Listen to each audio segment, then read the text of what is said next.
and I just brought a couple of clothes and my bicycle. That was it. And so with my bicycle, I came to India. I had no idea yet what I would be doing, but I knew my place was now here with Neha, my wife. After doing the marriage rituals and being part of a big Indian family, lots of food involved. For the Of first time in course. my life, I developed a little bit of a like the hint of a belly, like just slightly. And then that is when I unpacked my bicycle after 3 months. Before that, I was actually so overwhelmed with the traffic in Pune that I'm like, there's no way I'm going to cycle here. Like, where? There's no space. But then I was like, okay, now I have to start moving because what is this? Yeah, my first bike rides, they were actually quite funny because I was doing VO2 max training by sprinting away from packs of dogs which were chasing me in the morning. The beautiful part about Ironman that you die a death at least one time in there, and you get to know your true character. And what is really beautiful, no matter what kind of characters are showing up to such an event, we all have this human potential of overcoming hardship, of not knowing what we are capable of, and then somehow we find that. And so this memory of finding my personal dead spot where I was basically not able to move forward anymore, and then finding something inside myself to again get going. That is the strongest moment. I am Venki, a working professional in IT as well as an amateur masters athlete and a coach for endurance sports. You are listening to the Working Athlete podcast. Here, I talk to working athletes from all walks of life and experts from various sports to provide you with inspiration, training tips, and lifestyle advice. If this is something that interests you, I have a small request from you. Please subscribe to the channel on YouTube, Spotify, Apple Podcasts, or wherever you get your podcasts from. You can also let me know what you like and what you would like to listen to more of by commenting in the comment section on YouTube. I promise to do my best to improve with each episode and bring you the best content that helps you and me get better each day. In this episode, I talk to Michael Lehnig. Michael is a German national who came to India searching for answers to many questions he had and found peace and a life partner in India and settled here. He is one of the founding members of Pune Wolfpack, an amateur cycling team based out of Pune. He is a cyclist, a triathlete, a yoga instructor, and a triathlon coach. I have raced with him in 2015 and 16 when he came down to take part in a few BBCh races. He has since shifted his focus more to triathlons and triathlon coaching. In this episode, we talk about his triathlon and more specifically how training and nutrition for short, middle, and long distance triathlons work. We also talked about his journey as an athlete and as a coach, and what are his many learnings from the journey. I had such a great time talking to this amazing soul and listening to his refreshing perspectives on various topics of sport and life. I hope you enjoy this conversation as much as I did. This episode is brought to you by The Bike Affair. If you are in search of a one stop destination that caters to all your cycling needs, our today's sponsor, The Bike Affair, is the perfect place to check out. I have known the founders of The Bike Affair, Krish and Gokul, personally for nearly 15 years now. In fact, my first century ride was with Krish back in 2008. They are both exceptional human beings and entrepreneurs that believe in providing exceptional service to their customers. And it shows. With over 14 years of experience, the Bike Affair has established itself as a trusted source offering honest advice and exceptional service. They are offering a special treat for the listeners of this podcast. You can enjoy a 10% discount on your first order by using the code BikeyVenki on their website. So if you are in Hyderabad, visit their store in Kondapur. Or if you are anywhere else in India, shop online by using the link thebikeaffair.com. I will leave the link in the show notes. Now, enjoy the podcast. Hi, Michael. Welcome to the Working Athlete podcast. It's a pleasure having you on the show. Hi, Venki. Nice to hear you again. Thank you so much for having me. I feel very honored to be on your show. I'm looking forward to it. It's totally my pleasure, Michael. I thought this is a great opportunity to catch up with you because the last time we saw each other was, I think, the Hassan race in BBCh Hassan race in 2016, was it? Or Yes. Yeah, anything later? that should be Yeah, about yeah. right. Yes. Yeah. It's a long time. Awesome. Yeah. Long time indeed. 8 years. 8 years, yes. Life has been Yeah. busy and beautiful at the same time. And yeah, I'm back in India. I Yeah. was out of India in between. So that's what also for 3 years I have been out of India with my family. So that also didn't give me Right. a chance at all. Yeah, let's talk all about that.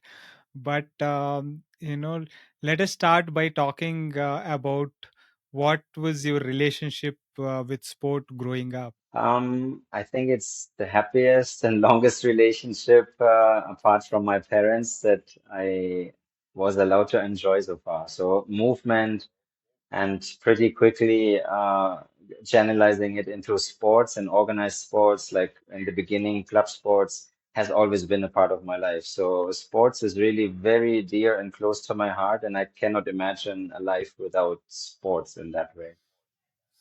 Hmm. What were the sports you were playing or involved in as a kid? So initially, because I'm from Germany originally, our national sport is football. So I was a football player, just like most boys in Germany. And my father introduced me actually to all kinds of sports. So there was most of the time some type of ball involved. So it was from football to badminton, table tennis, tennis was a part. So there was always some kind of ball involved, and this is how I started. Organized football, and then later on I played some tennis also, and that was the good part of my teenage, like youth and teenage years. When and how did you get into cycling? Yeah, that was actually a really, yeah, I would say a beautiful coincidence. Cycling has always been a part of my life as part of commuting and spending time with friends, exploring freedom, getting out, being mobile. In Germany, we are not allowed to have scooters at a young age, so the cycle is like the vehicle to get around. And I was not involved into cycling until in university. I used to run track in university, and I had 2 years in a row pretty heavy muscular injuries, and I could not finish the season how I had trained for. And I was working in a side job in university as a bike messenger. So in most Western cities, the bicycle is the fastest vehicle. And how we have done so here or Swiggy on motorbikes, we have actually bike couriers on their bicycles. And I was doing that. And very quickly, I was taking part in these bike messenger races. So they are actually races where navigation is part of the game and the sports part. And I was good at both. And so someone asked me like, "Hey, would you like to race actual real bicycle, like road racing criteriums?" And then I said, "Okay, what do I have to do for that?"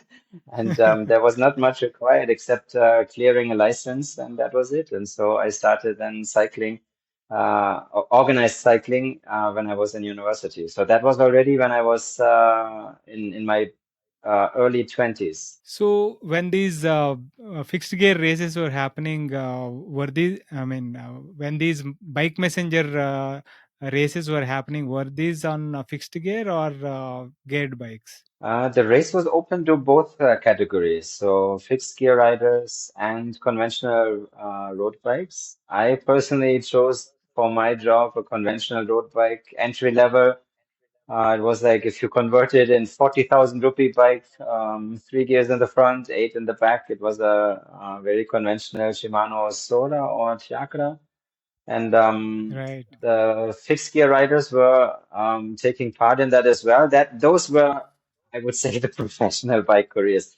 But I never dared to go onto one. I did not trust my skills enough to ride a bicycle without brakes. So to these guys, I had a ton of respect. Their bike handling skills were next level to ride in traffic and these races. And usually these races happened at night. So there was this component of the darkness also. It was fun racing, but I would not even say that there was any bike superior.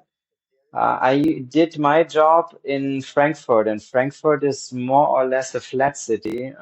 So the fixed gear riders, they were eventually running out of gears. Yeah, I could imagine that. And now, someone seeing you there asked you if you are interested in taking part in, normal racing.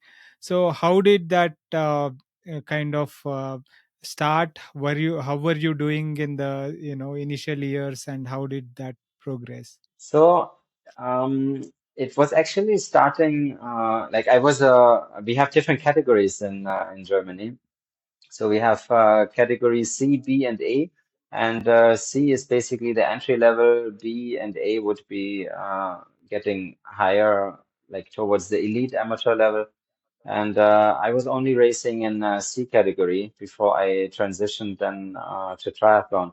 But the progress for me was surprisingly fast. What I enjoyed about bike racing that not necessarily the strongest or fastest rider actually wins all the races. There's a lot of strategy involved and a lot of yeah, I would call it like street smartness and intelligence. And since I was riding as a bike messenger, my job as a bike messenger was to deliver any type of good as fast as possible, and I had to do this in the running traffic. And so for me, the skill which I learned there very well was to anticipate certain situations, and that helped me tremendously as a bike racer. And I was at the beginning not very strong, and I could use the intelligence to make up for that. So I was surprisingly competitive at the beginning, from the beginning in that sea level riding, and that is what I enjoyed a lot. So this mixture of uh, you have that physical component at the same time you can bring in your smartness, and you can kind of balance it out if you're missing in one or the other area. Right. The road racing that way is very cerebral also, not just physical, because Yes, you're always thinking, you're always on the lookout for who is making what move and all this, right? And how and yes, when you need to counter. All this is yes, like always you're always on the edge, you're always focused, and yes. you're not like dozing off. So Yeah. that is very And mental as well. to add, maybe I had like a really kind mentor, you can say. One of my colleagues from the bike messaging community, he was a racer himself, and he kind of took me under his wing. And especially in the first races, he made it very simple. He said, "You just always be in my area, try to be around me, and just basically follow my wheel." And he was quite a intelligent racer, and so I learned very quickly to move through the field and how to position myself, and then these letting these natural instincts of like avoiding crashes, anticipating situations where crashes might happen.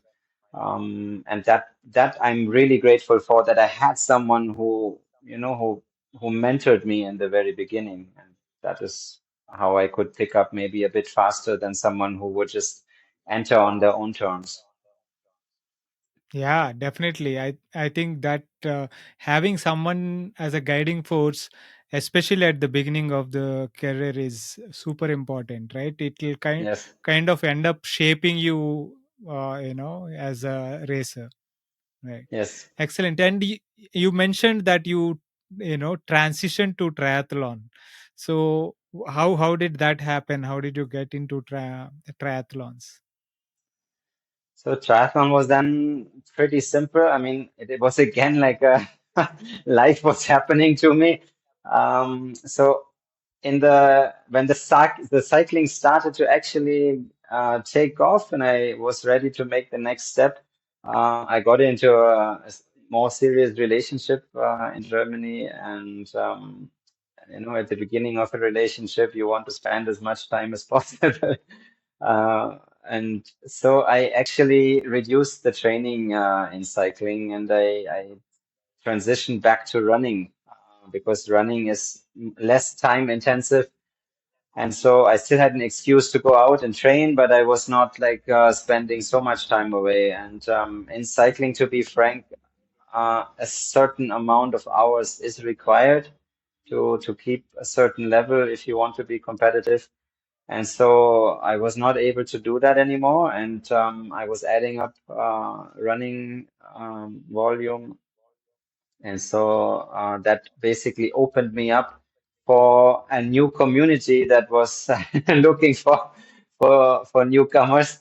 And so I happened to meet at one of the running events. I happened to meet someone who was doing triathlons, and we started chatting, and he was inviting me to a local triathlon event, like how you in Bangalore do your local bike races. Very friendly. It's more about the community there as well. The triathlon was basically just an excuse to have a big potluck afterwards.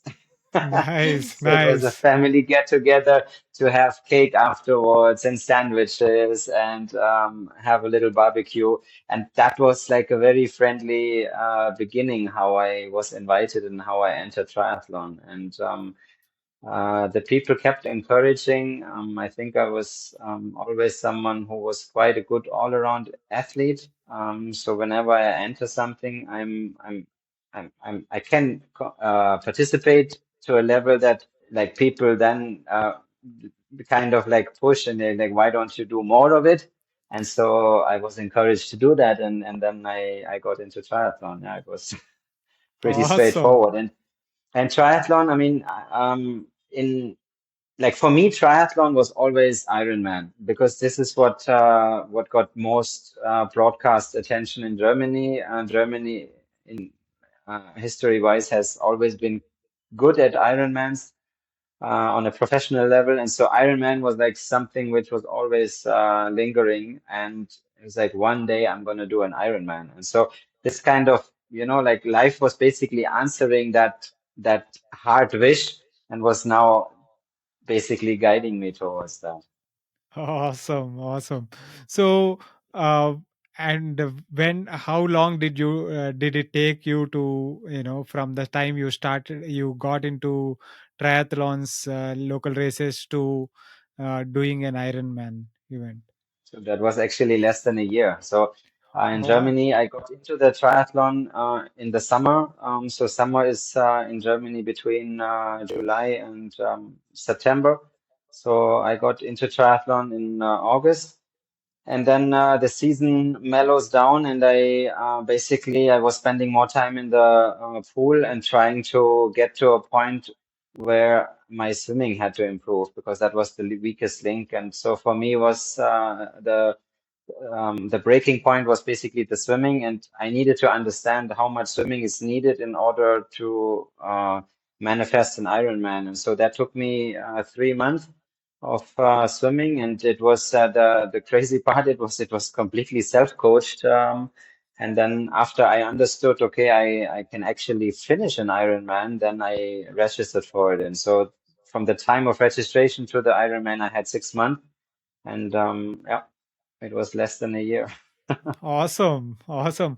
What was, what was the experience like preparing for it and actual race day? How did it turn out? Your first Like for me Ironman. personally, that was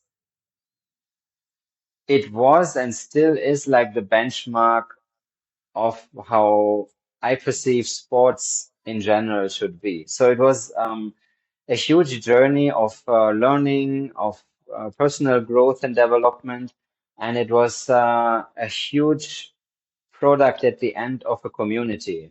Um, I got to finish that Ironman and got to cross the finish line, but I was only doing this because I was part of a training community, of a support community, of a, even a cheering community, if you will. So, because once someone decides to do such a big project, and Ironman is something I cannot just, now get up and say tomorrow I'm going to do an Ironman.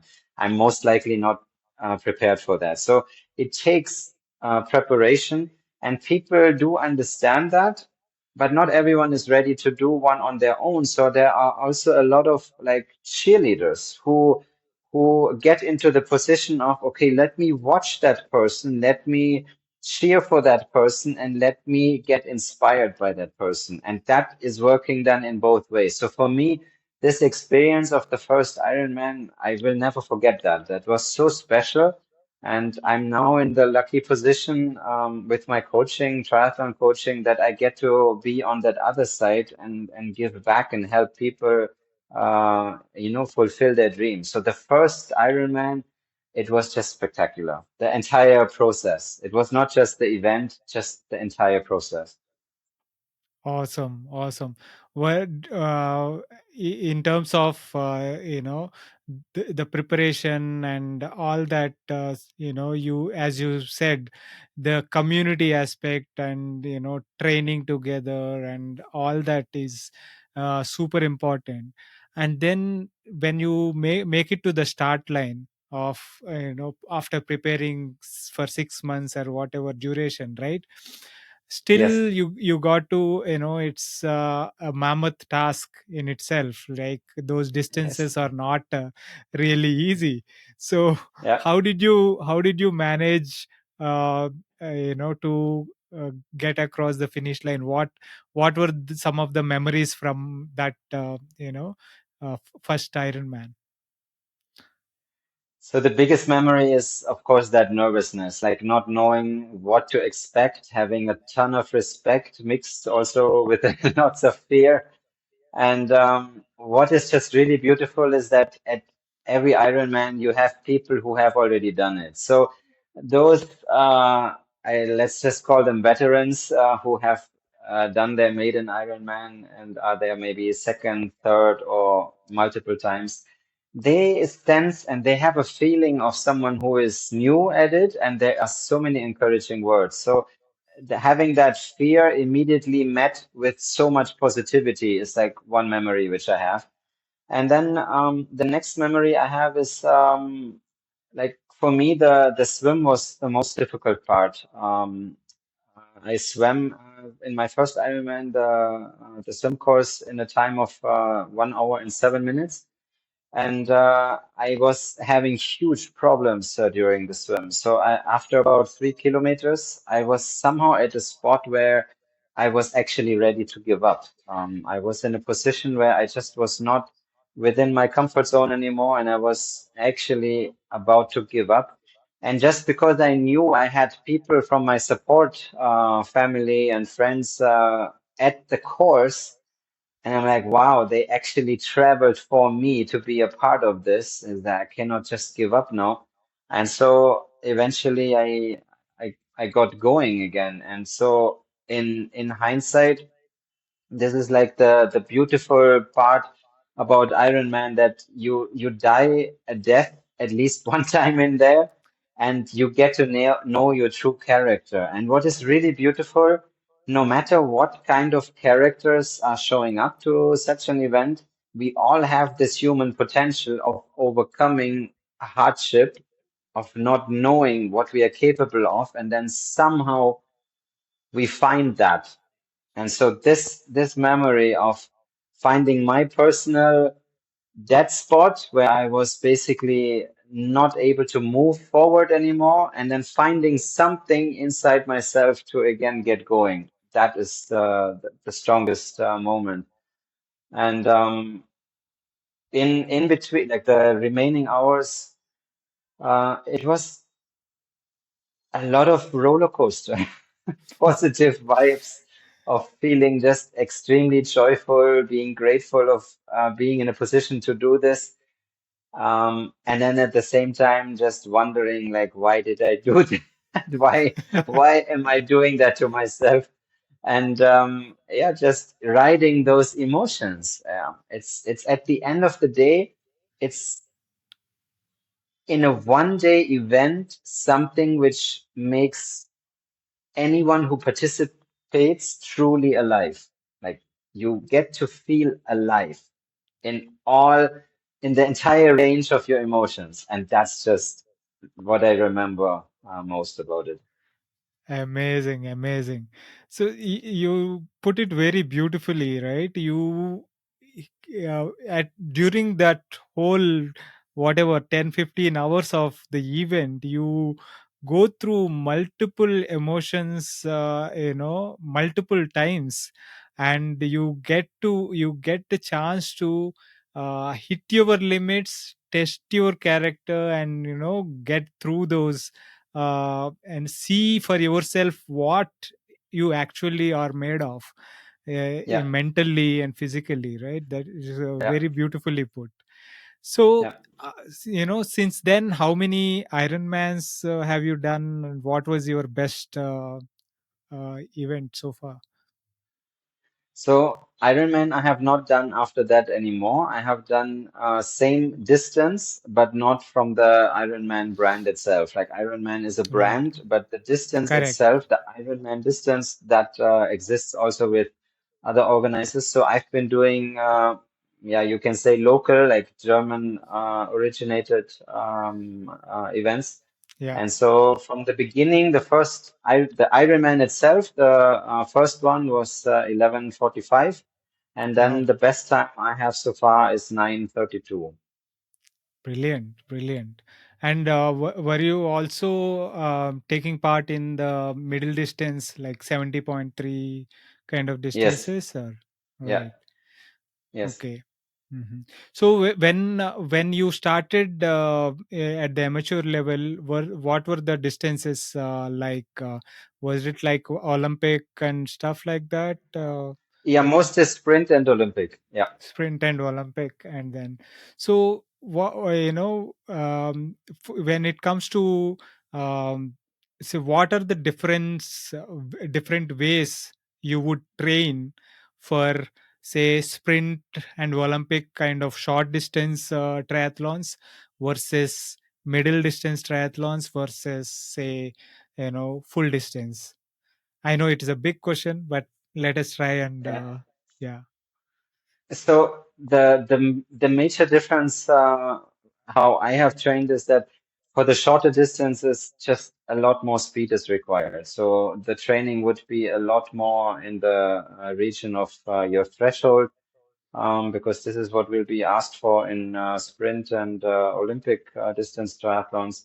And then in the middle and long distance, you are backing off and you're more in your aerobic capacity training. So you, yeah, you train more volume in the long distance, and in the short distance. It depends also a little bit what is required. Like we had also short distance uh, um, triathlons where the cycling part was draft legal, so we were not using a time trial bike, we were using the road bike, and that makes the training for that also a little bit different, because it's just that it becomes a different competition altogether when you're allowed Right. to ride the cycle part in a pack, and versus long or middle distance, which is essentially a very long individual time trial.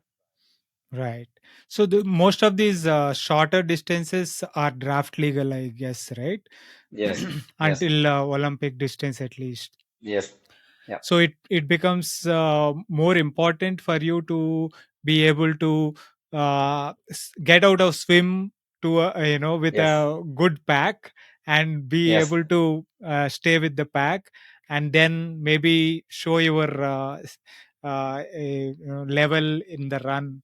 That is Yes. where Correct. most of them were, I mean, are one. As I'm not a triathlete, but whatever little I watch, I get the Yeah, sense correct, that is the case. correct.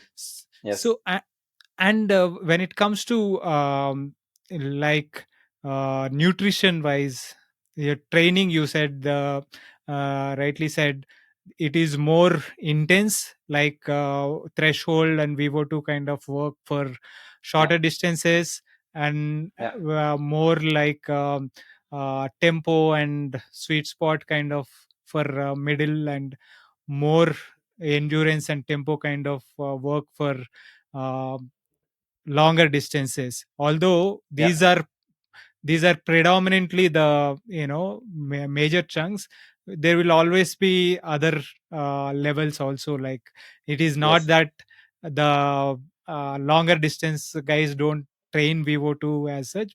It won't be the primary focus, but it'll still be there, right? Is Yeah, my it will still understanding be right? there. Hmm. Yeah, correct. It will still be there. It's just that the overall duration of how much volume you do in the threshold work will be a lot less. Correct. It Awesome. depends also a little bit, like we can see it now in the triathlon middle and long distance professional.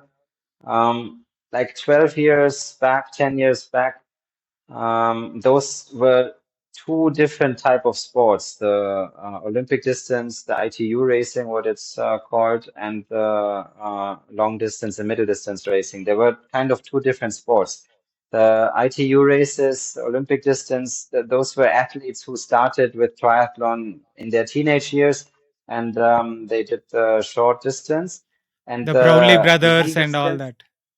yes, and the long distance guys, they could have been, like complete different, like from a complete different sport. They could have been coming, and they decided in their adult year, okay, let us try long distance triathlon, and you could still leave a mark on that. And their training was coming from a lot of aerobic volume, so they were lacking the speed at the top end. That's why they could not go to the Olympic distance triathlon. They had to basically go to the long distance triathlon because it was considered slow, and you were considered not to need so much high end speed because you can make up for it with the volume of endurance training. Now that more money is coming into the sport of Ironman, and with this new organization called PTO, professional triathlon organization, which is trying to look out more for the professional athletes and brought in more money. More people from the Olympic distance have moved up and join, and they just bring a lot of speed. And all they have to do now is find that endurance part. And so the sport itself has literally progressed like you wouldn't recognize it anymore. And Yeah. so All these Christian Blumenfeld and all these guys are like yes, killing it even in the longer yes. distances. Yes, and Awesome. they spend still a lot of volume because they are like Christian Blumenfeld is trying now to compete in the Paris Olympics, trying to defend his Olympic title, and so he's doing a lot of VO2 max work and threshold work.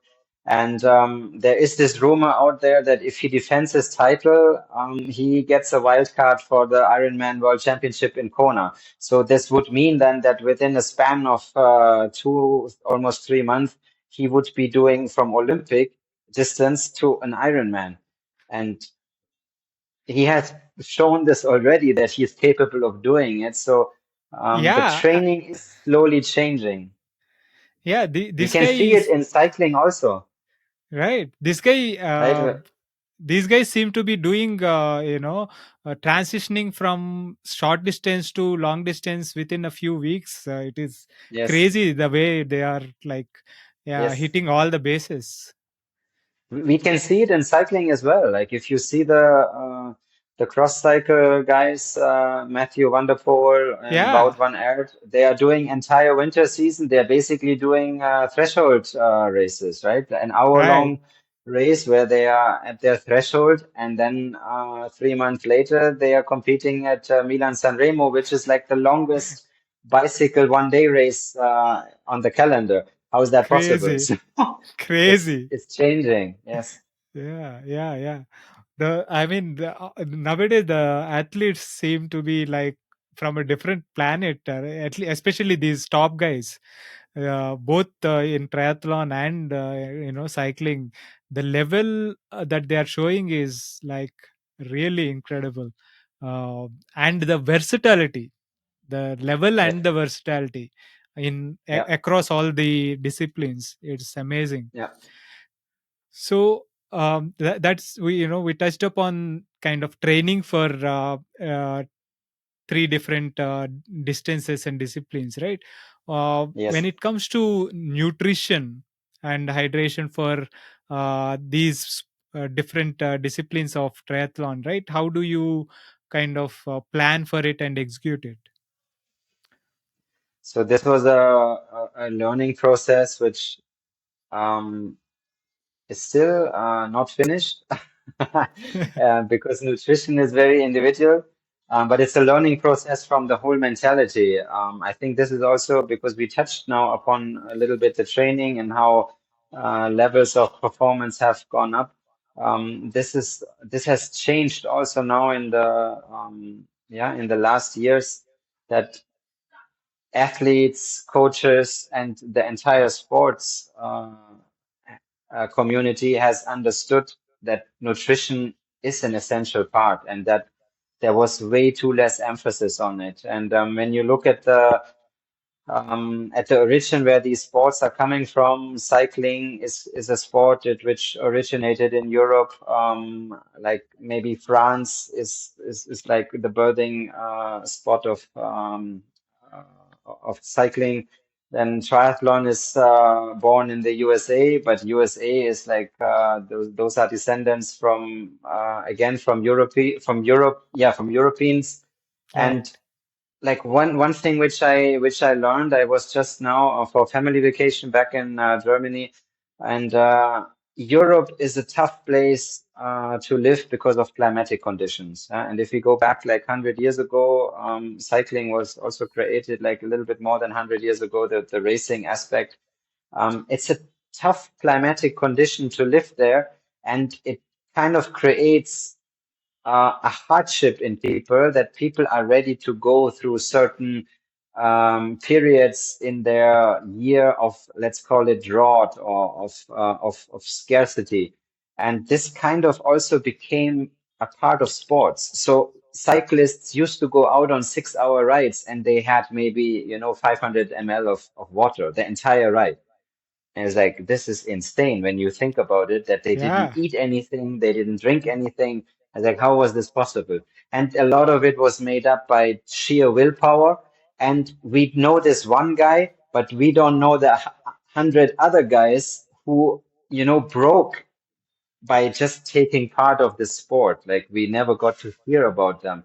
And Right. this is like a process. So when I was in Germany now, I was part of a running group, a run club, a coached run club. And I was part of a training session where the participants, they had asked the coach if they can bring water to it. And for me, as a coach now myself, I was a bit puzzled. It's like, why do they have to ask to bring water? And for the coach, he was a 70-year-old man who did this as a volunteer service for the community. But he was from the old mindset that only what, like you want to sharpen an athlete. And if you ask for water and you have the need for water, it's like showing a weakness.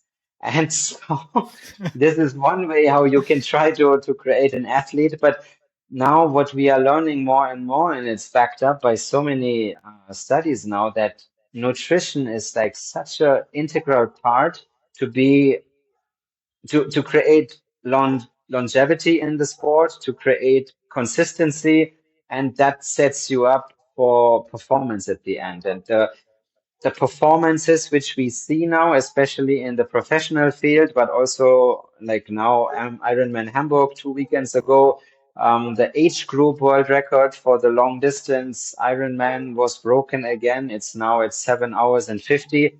My Um, God. this is all now possible because more emphasis has been on the nutrition part. of your training. And so how do I organize it? I try to get as much nutrition in as basically I can tolerate. Like this is like the most simplistic message that that I can share. That is, you cannot go less, or no, you cannot go too much. You most of the times end up too less. And so trying to really get as much calories in as you can while you're training, that is basically how you stay healthy, how you stay injury free, and how you will be able to get up the next day and train again and have quality training. So nutrition has become such a big part. When you look at the demands, like now on cycling, for example, most ambitious cyclists will train with a power meter. And so you get a pretty good and accurate idea of how many calories you're actually burning, because it's a device which measures the actual work that you're putting in.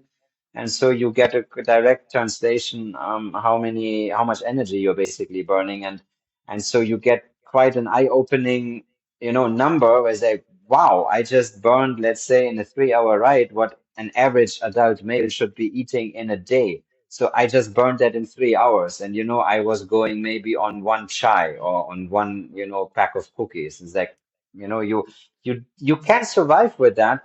But if you want to progress, you have to eat. Yeah, yeah. That is so, so important, right? So, in terms Yes. of calories per hour kind of thing, right? How do you Mhm. quantify that?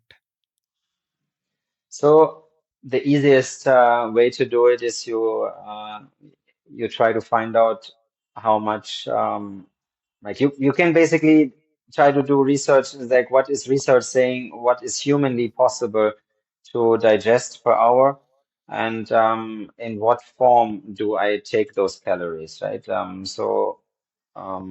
The attempt right now is that most professional riders will try to hit, let's say, around 120 grams of carbohydrates per hour when they are in a race, and then this like there seems to be the limit for most people where their digestion is not allowing more grams to be digested and to then end up at the muscle where you would need that energy. So what you then try to ask yourself is, okay, how do I get that amount into my body that my body can actually digest it? And you will end up at the end with some type of sugar that you have to take. And so the easiest way is you can buy sports, like specific sports nutrition, which is already catering to that. And that, of course, depends a little bit on your budget that you have available. So when I was younger, I definitely did not have the budget. And I was doing those nutrition drinks myself. And yeah, you get yourself a kitchen scale, a weighing scale, and you literally measure the amount of grams of sugar that you would be taking per hour, and then you decide, do you put that in one bottle, in two bottles, in three bottles, how it's convenient for your maybe racing discipline, and you try to practice with that in training as much as possible. Right, right. So the guidelines used to be like 60 to 90 grams per hour kind of situation, and Yeah, nowadays professionals are going up to 120 grams, like you said, and each gram of carb roughly being about 4 calories uh, per gram. So you are yeah, looking at 480 calories per yes, hour for yes, professionals. That is yes, not all people can actually tolerate that much. The bodies yeah, might not be able to take.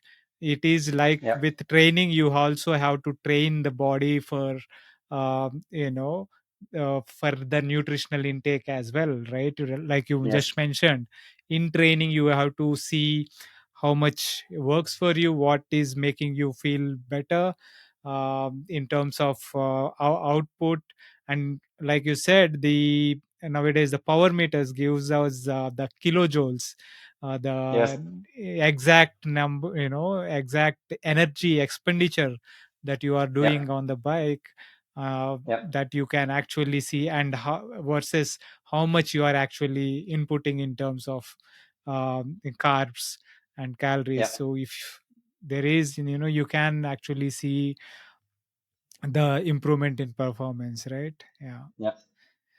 Excellent, excellent. That kind of gives us, an idea. But now let us talk a little bit about, your relationship with India, and how did you, end up here?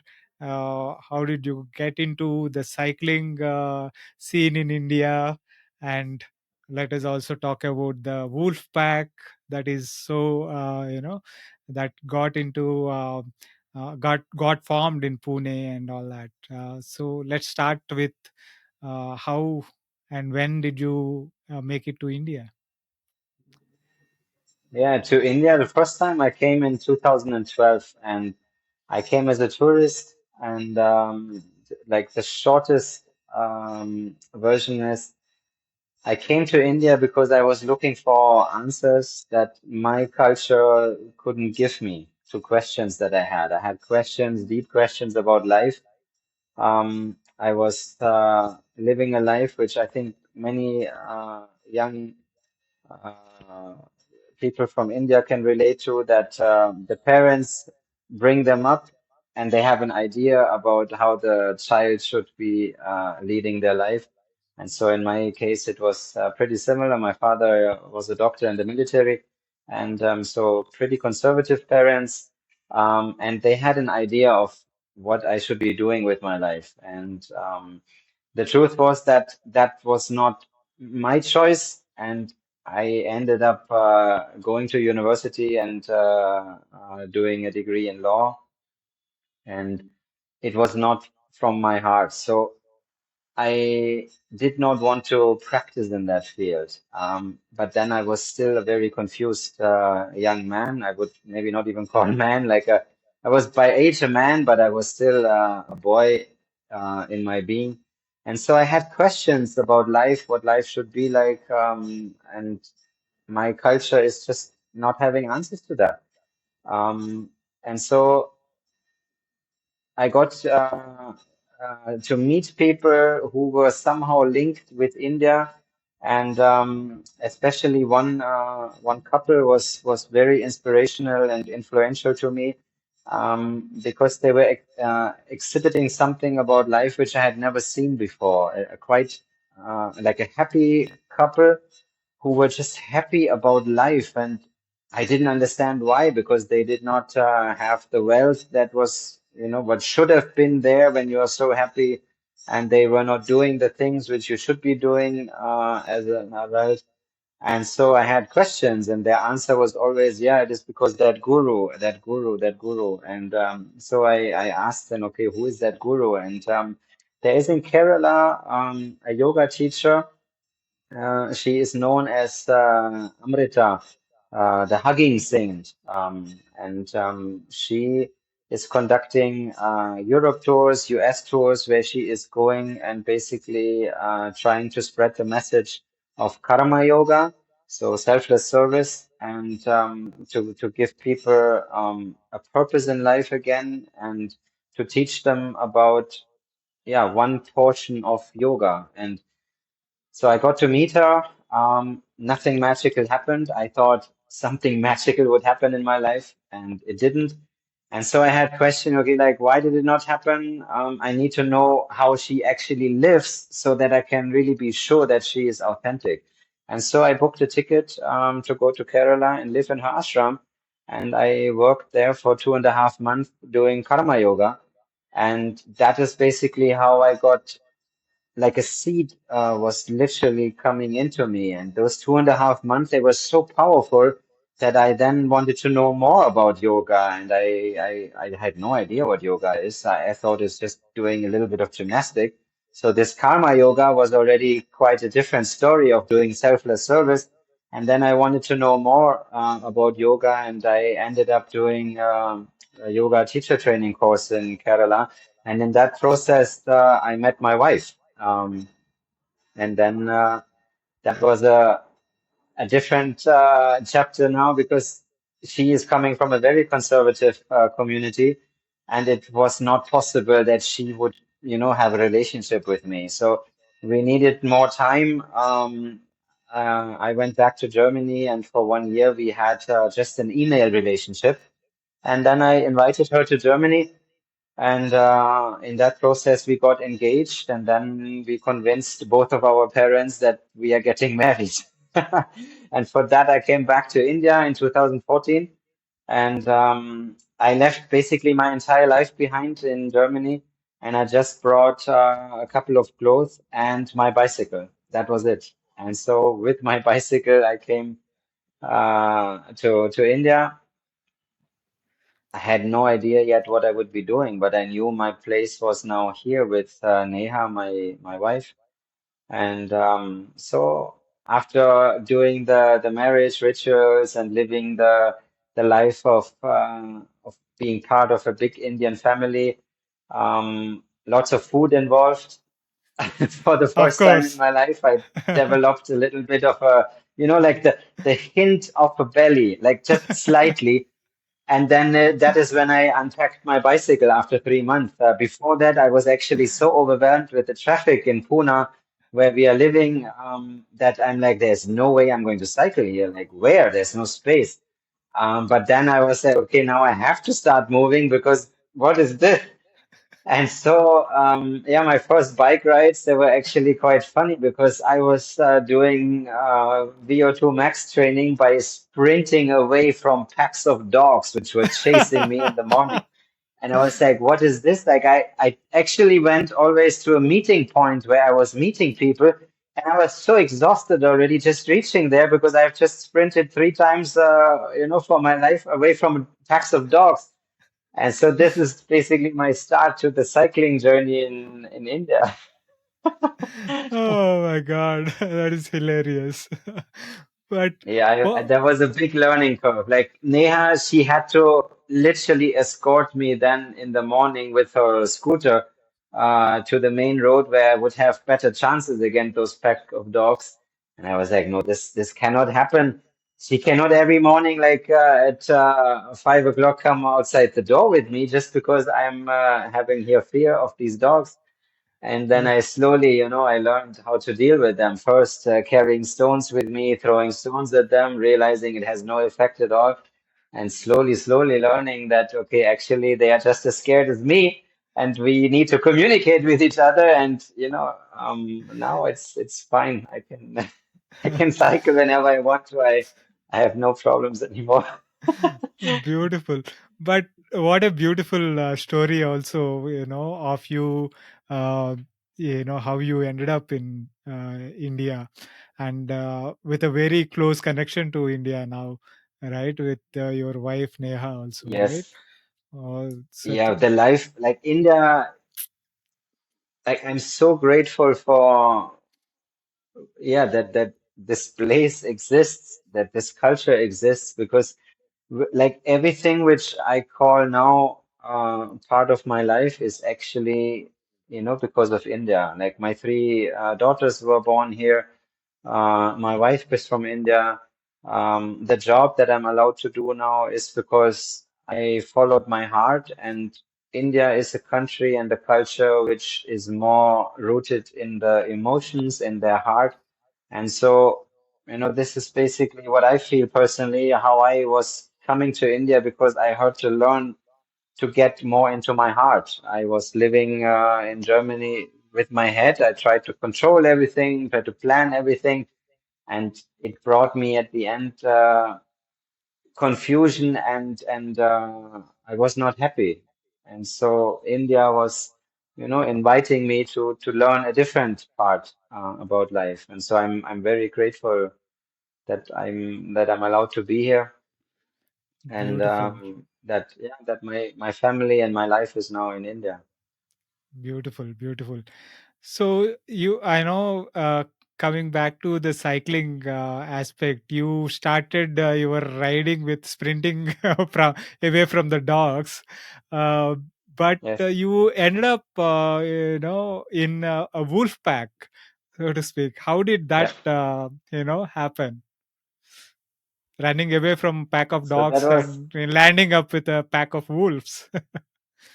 yes. So this was actually a beautiful story. I was one of the very first rides which I was doing in Pune. I was actually invited by someone to meet in the morning to go riding with him, and that person didn't show up.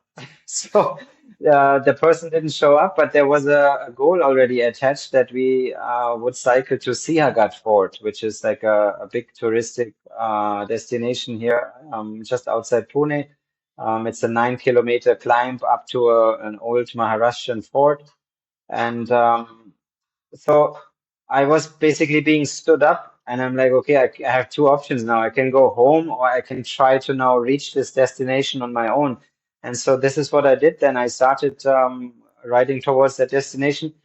And in like on the climb itself, I was riding up to a person, and in on that ghat, there are a few switchbacks. And so the first time I got to see that person ahead of me, I started realizing that he was looking back down and was like noticing me as well. And so we kind of started, racing each other.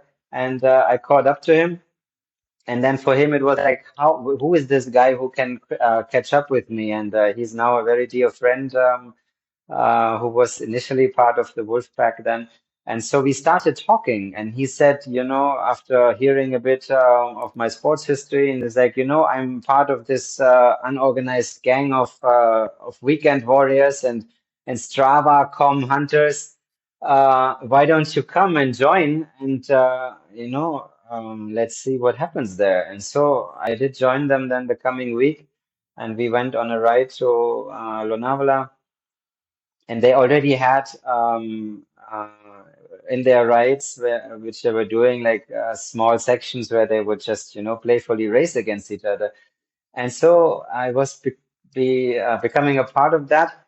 And then it was pretty obvious that they wanted some kind of guidance, and so they asked me very like innocently, like, would you like to like show us a little bit how to get better. And so that's how basically how it started. And one of the riders, Nachiket Joshi, who was having a bicycle store also at that time, and he is still organizing cycling vacations Right, under the name cycling of Life tours. Cycle. Yeah. Yes, cycling tours. He was a part of that, and so he had already raced across India, and so he was very enthusiastic. And then with the help of him and the support of the bicycle shop, we started forming a group. And then yeah, we were looking for a name. And for me, like, I'm associated with wolves because it's the strongest animal which we have in German forests. Now it got extinct because uh, the humans were getting rid of them. But in all of our stories, the wolf is a big part of it. And so for me, when I was in India, it was basically how do I keep connection with my roots? And so for me, the wolf was something very dear, and uh, the group found that yeah, like a very appealing and attractive animal. So the wolf pack was created. Amazing, amazing story, amazing story. And yeah, Nachiket was at that time like coming to take part in BBCh races and stuff at that point. Yes, So yeah, and once the wolf pack formed, you guys, as a team started coming and racing here, and it was yeah, very good to see, because before that it was like individual riders coming in and taking part and kind of being lost in the whole big peloton. But when Yeah. when a team comes, right, you come with to kind of support each other, come with a Yeah. strategy, try to execute it, work for each other. Yeah. The whole Yeah. dynamic changes, right? Yeah. So it was great to see. I mean, there were teams that were already there in Bangalore at that time, but there were no teams outside of Bangalore, Yeah. as far as I can remember. And you guys were maybe one in Chennai, but you guys were coming as a team, and it was great to see that kind of spreading of that culture. So Yes. how was it? Yeah, how was it for you guys coming here and taking part in the races? What were the some of the memorable instances? Um, it was, yeah, it was, I think overall the best term would be adventure. And we had like all types of age groups also involved. Like we had riders from already mid 40, Mahesh, or like end of 30s maybe at that time. Correct. Mahesh Iyer, who is still coming to BBCh races, and Yeah. then we had also like few youngsters who were still going to school, and so Rishabh. overall, I would Rishabh, yeah, Rohit, and Makrand, and Aunj, and I think it was like an adventure for us because the travel was really far from Pune, and so we tried different types of travel. We went by car, we went on sleeper buses, and organizing the accommodation, organizing the food, then coming to the races in the morning. Like, how would we do that? And so it was overall, I think for most, like we had more young riders. For most of them, it was a big adventure and part of life learning. Like I'm so grateful for their parents that they allowed, their kids to come along and experience that. And when I talk to them now, like some of them, they are now studying abroad or having moved to different cities in India, and they still remember that. Like it was for them a huge uh, personal growth. So those races, which were so far away from Pune, they served us as an adventure. And an adventure is always something where you grow, like kind of what we spoke about earlier about the Ironman. Right. We had a community back in Pune, they were sending us off. We had send-off parties, we had homecoming parties.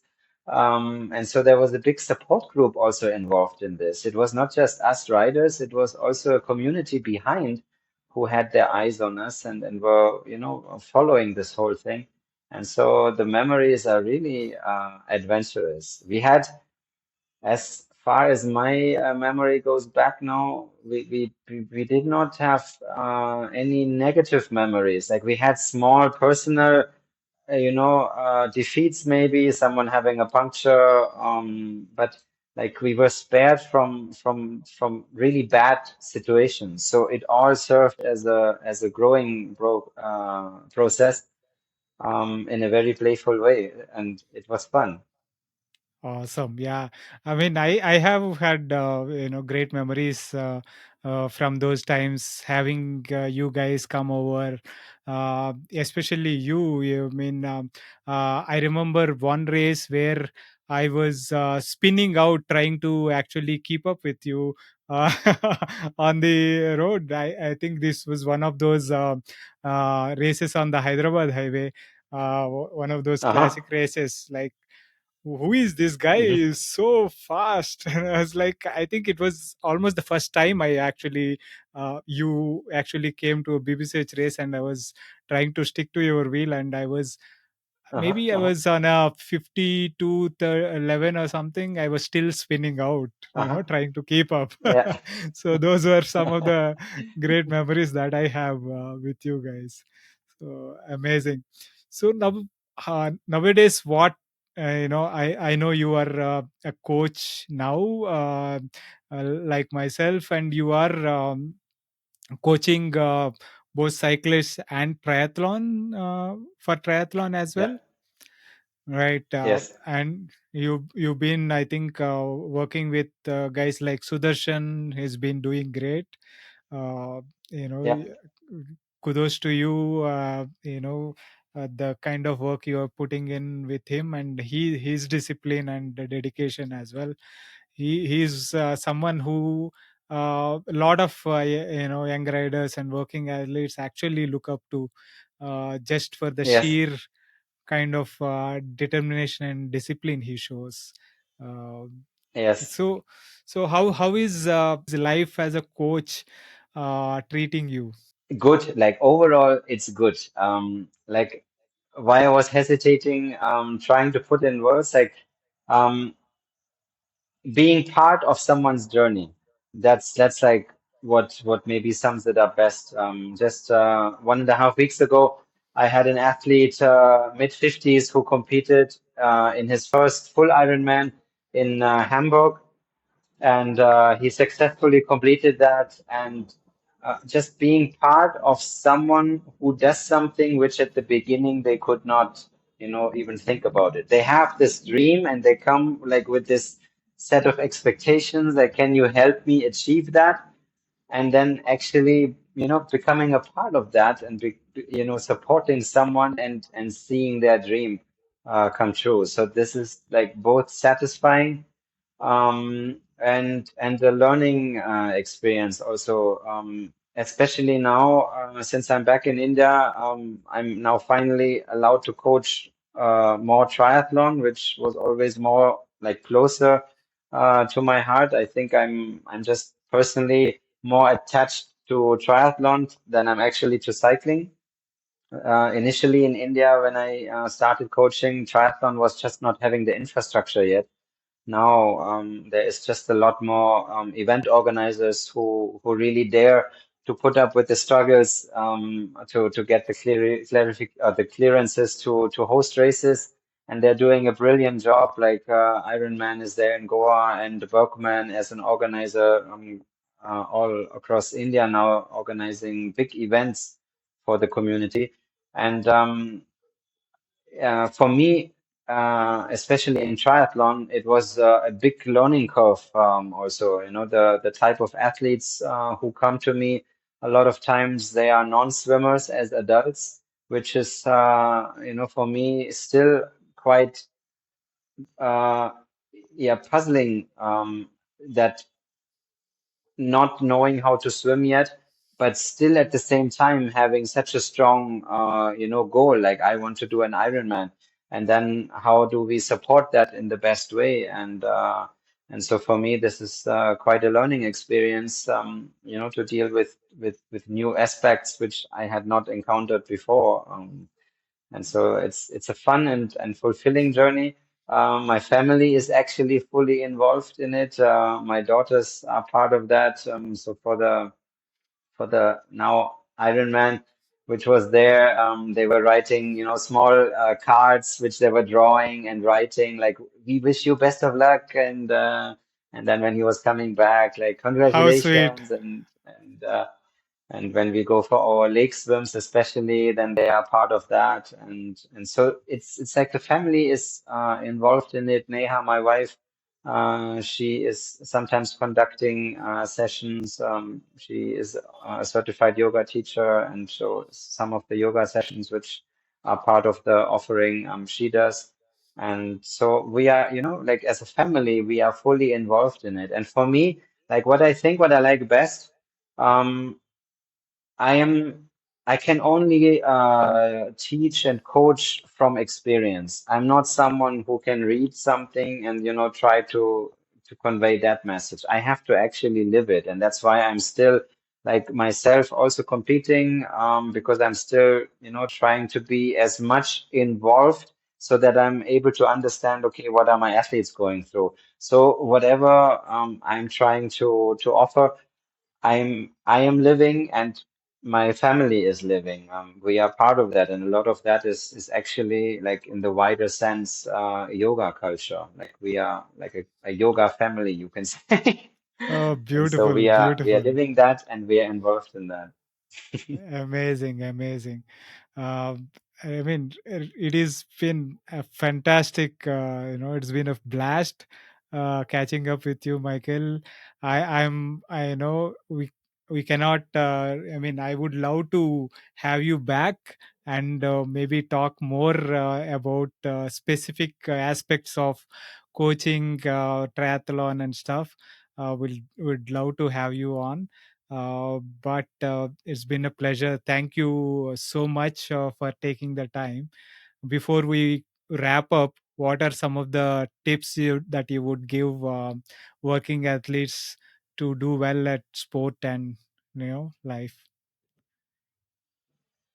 Um, the first tip that I would give to someone who is a working athlete is maybe changing the perspective. Changing the perspective, what I mean by that is we are still a very, unique crowd. Like when you see the whole population of India, the people who are actually in a position to do sports, it's a very small percentage. It's like less than 1% of the whole population. And that's only because now we have like some type of wealth is available to us that we can spend the resource time to something which we enjoy doing. And so what I want, to remind everyone who is an athlete and maybe who is also looking for a little bit more inspiration and who has a little bit trouble in work and family life and all the commitments that you have to actually go out and do your training. Um, you are, the leader of the society that you would like to see. And um, when you are disciplined and you go out and do something which you like, you are actually, forming a society which you would like to see, and you are inspiring more people to do the same. It's a positive selfishness if you are following your heart. If your heart says, I want to go out and I want to cycle, or I want to go out and swim and or run or do whatever, go to the gym. It's a natural calling. Like my family, we are blessed with our third daughter. She was born in January, and what I'm witnessing there is she is an athlete the whole day. She is moving, like moving is in our DNA. So movement is something which is super important. Working athlete, it should actually be other way around. It should be athlete working, because we are now so caught up in an adult life with all the responsibilities, but movement is so super important. And our society in India is not at that level yet that everyone can afford to be in something and spend their time in something which they love to do. But we, the ones who are in that position, we can try to become leaders, and we are leaders if we do that. Because if we don't do that, most of us will then be sitting in a cafe, and that also becomes a message, to the ones who are not in that position yet. And so, if you think of yourself as a leader, then, you have actually creative power inside of you, which you anyways have. But that's the message, how I try to see, like whenever I go out, I'm trying to remind myself, okay, I'm here actually also as a pioneer, as a leader for the society that I would like to see and where I feel like people can benefit from. Beautiful, beautiful. That is a great note to end on, Michael. It has been a total blast catching up with you and talking to you and listening to your journey. It has been very inspiring and very enlightening. Thank you for taking the time and spending your experience with the Working Athlete podcast. Venki, thank you so much for inviting me, for giving me the platform to speak. What you're doing with the podcast is amazing, giving people a platform to speak. And I'm grateful for the memories that we had together. I'm hoping that I can come again to Bangalore and With my triathlon training now, I won't be that competitive anymore. No, But no, I yeah, maybe we see each other on the bike again. That would be beautiful. it would be, it would be. I am sure you would still kick ass on the bike. Looking forward, Michael. Thank you. Yes. Thank you so much. Have a great evening and see you soon. Thank you, Michael. You too. That was my conversation with Michael. I hope you enjoyed that. If you are enjoying these podcasts and are finding them useful, please consider supporting the podcast by subscribing to it on YouTube as well as on your favorite podcasting app. It really helps. Thanks again for your continuous support. See you next week with another guest.